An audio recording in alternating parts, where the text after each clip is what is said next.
పిడికిళ్ళతో మన్నే నాపై పోస్తూ ఉన్నారే.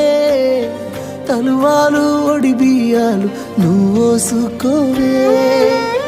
ఈ మన్ను పరుపులనే పడుకుంటున్నానే. ఆ పూల పరుపులను హాయిగా నిదరోవే. పైసా పైసా అన్నాడు గదనే నిన్నుగన్న నాన్న. ఆఖరికి కురిసేది ఆటన సిక్కల ఆనా. పరుగు పరుగు అంటూ తీస్తిరి గదనే పరుగు. పానం పోయినంక మోగేదే డప్పుల దరువు.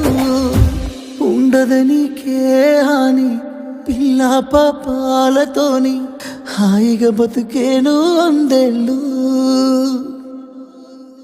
నువ్వు పువ్వులు అల్లుకొని పోతున్నవే అత్తగారింటికి.